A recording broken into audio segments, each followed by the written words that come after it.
இன்னைக்கு லஞ்ச் பாக்ஸுக்கு சூப்பரான ஒரு 1 பாட் முருங்கைக்காய் சாதம். இதை முருங்கைக்காய் பிரியாணின்னு கூட சொல்லலாங்க. 2 முருங்கைக்காய் எடுத்திருக்கேங்க. நல்லா திரண்ட முருங்கைக்காய், நல்லா விளைஞ்சது. இந்த மாதிரி சின்ன சின்னதா கட் பண்ணி இட்லி பாத்திரத்துல 1 லிட்டர் அளவுக்கு தண்ணி ஊத்திட்டு இட்லி தட்டு அல்லது இடியாப்ப தட்டுல இந்த முருங்கைக்காய் பீசஸ வச்சுட்டு நல்லா டைட்டா மூடி வச்சிருங்க. இது ஒரு 10 நிமிஷம் வேகட்டுங்க. தண்ணி கொதிச்ச நேரத்துல இருந்து 10 நிமிஷங்க. இல்லைன்னா நீங்க குக்கர்ல கொஞ்சம் தண்ணி ஊத்தி இந்த காய்களை சேர்த்து ஒரு 2 விசில் விட்டு எடுத்துட்டீங்கன்னா கூட வெந்துரும். இப்போ நல்லா ஆறினதுக்கு அப்புறமா இந்த முருங்கைக்காயை பாத்தீங்கன்னா அப்படியே பிரிச்சு ஸ்பூன்ல அந்த சதையெல்லாம் மட்டும் எடுத்துக்கலாம். எப்பயும் சாம்பார் பொரியல்னு பண்றதுக்கு இந்த மாதிரி ஒரு தடவை கூட ட்ரை பண்ணுங்க. ஸோ இதே மாதிரி எல்லா சதையும் எடுத்துக்கலாம். எடுக்கிறது ரொம்பவே ஈஸிங்க. அது ரொம்ப குட்டி குட்டியா கட் பண்ணோம்னா நமக்கு சதை எடுக்கிறது ரொம்ப சிரமமா போயிடும். அதனாலதான் கொஞ்சம் பெரிய பெரிய பீசஸா நான் கட் பண்ணி வச்சேன். இது நீங்க முன்னாடி நாள் சாயங்காலமே ரெடி பண்ணி வச்சுக்கலாம். இந்த முருங்கைக்காயை மட்டும் ஃப்ரிட்ஜ்ல வச்சுக்கலாம். நான் 2 டம்ளர் அளவுக்கு சீரக சம்பா அரிசி எடுத்திருக்கேங்க. நீங்க நார்மல் ரைஸ் கூட எடுத்துக்கலாம். 1/2 மணி நேரம் ஊறட்டும். 2 பெரிய வெங்காயம், 2 தக்காளி, பூண்டு பாத்தீங்கன்னா ஒரு மீடியம் சைஸ் பூண்டு பல்லு ஒரு 12 எடுத்திருக்கேங்க.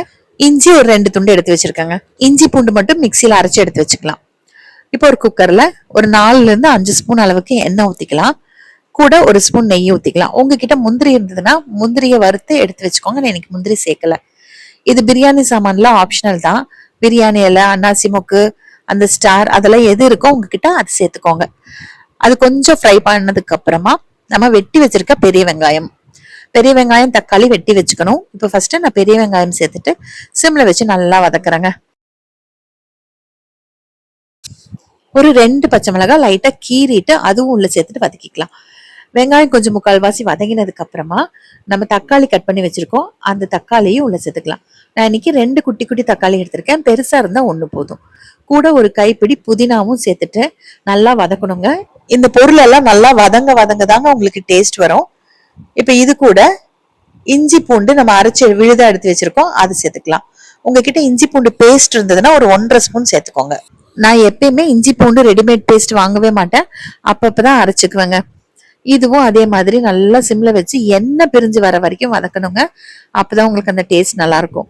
எண்ணெய் பிரிஞ்சு வர வரைக்கும் கொஞ்சம் சிம்ல வச்சு நல்லா வதக்கி விடுங்க. அப்பப்ப கலந்து விட்டு. இப்ப எண்ணெய் பிரிஞ்சு வந்துருச்சு. நான் முருங்கைக்காய் அந்த சதை பகுதி எடுத்து வச்சிருக்க பாருங்க, அதை உள்ள சேர்க்கிறேன். இது உங்களுக்கு முருங்கைக்காய்னு தெரியக்கூடாது சாப்பிடுறவங்களுக்கு அப்படின்னு நினைச்சீங்கன்னா மிக்சியில சும்மா ஒரே ஒரு ஓட்டி எடுத்துக்கோங்க. இப்ப இது கூட நீங்க கேரட், பீன்ஸ், பட்டாணி, காலிஃபிளவர் எந்த காய் வேணாலும் சேர்த்துக்கலாம். இன்னைக்கு நான் காய் எதுவும் சேர்க்காம தான் பண்ணியிருக்கேன். இந்த காய் 2 நிமிஷம் வதங்கினதுக்கு அப்புறமா சீரக சம்பா அரிசிக்கு எப்பவுமே 1:2 ரேஷியோல தண்ணி, 2 டம்ளர் அரிசிக்கு அதே டம்ளர்ல 4 டம்ளர் தண்ணி ஊத்துறங்க. நீங்க ஒரு 3 டம்ளரா எடுத்துக்கோங்க. அப்போ உங்களுக்கு நல்லா உதிரியா கிடைக்கும். எனக்கு ரொம்ப உதிரியா இருந்தா சாப்பிட முடியாதுன்றதுனாலதான் கரெக்டா நான் 4 டம்ளர் ஊத்திருக்கேன். இது கூட 1 ஸ்பூன் மிளகாய்த்தூள், 1 ஸ்பூன் பிரியாணி மசாலா சேர்க்கிறேன். காரம் மட்டும் நீங்க 3/4 ஸ்பூன் சேர்த்துக்கோங்க. எனக்கு இது கொஞ்சம் காரமா இருந்துச்சு. 1 ஸ்பூன் அளவுக்கு கல்லுப்பு சேர்த்துட்டு நல்லா கலந்து விட்டுக்கலாம். உங்ககிட்ட பிரியாணி மசாலா இல்லைன்னா கரம் மசாலா சேர்த்துக்கலாம். அப்படி இல்லைன்னா இஞ்சி பூண்டு அரைக்கும் போது கொஞ்சம் பட்டை கிராம்பு அரைச்சு எடுத்துக்கோங்க. அவ்வளவுதான். தண்ணி நல்லா கொதிக்கும் போது நம்ம சீரக சம்பா அரிசி ஊற வச்சு வச்சிருந்தோம் இல்லைங்களா, அது நல்லா கழுவிட்டு தண்ணி வடிகட்டியில வடிச்சிட்டு அப்புறம் தான் உள்ள சேர்க்கணும். தண்ணியோடவே சேர்த்தோம்னா நம்ம ஏற்கனவே 4 டம்ளர் சேர்த்திருக்கோம். இந்த தண்ணியும் சேரும் போது உங்களுக்கு அதிகமாயிரும், சாதம் குழஞ்சிரும். குக்கர் மூடி வச்சுட்டு ஆவி வந்ததுக்கு அப்புறமா வெயிட் போட்டுட்டு சிம் பண்ணிட்டு கரெக்டா 10 நிமிஷம் வச்சு ஆஃப் பண்ணிருங்க.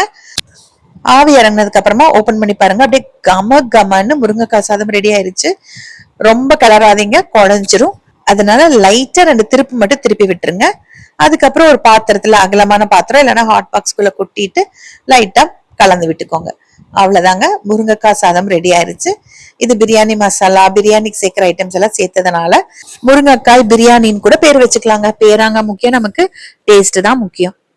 அவ்வளவுதான். எனக்கு இன்னைக்கு கொஞ்சம் காரம் ஆயிருச்சு. நீங்க மிளகாய் தூள் மட்டும் கொஞ்சம் கம்மி பண்ணிக்கோங்க. சுட சுட சாப்பிடுறதுக்கு அப்படியே அமிர்தமா இருக்குங்க. ஆறினாலும் நல்லாதான் இருக்கும். இதுக்கு தொட்டுக்கிறதுக்கு பாத்தீங்கன்னா ஆனியன் ரைத்தா நல்லா இருக்கும். இல்லைன்னா நீங்க வெள்ளரிக்காய் பச்சடி கூட பண்ணிக்கலாங்க. வேற ஏதாவது காயில கூட நீங்க பச்சடி பண்ணிக்கலாம். நல்லா இருக்கும் தொட்டுக்க.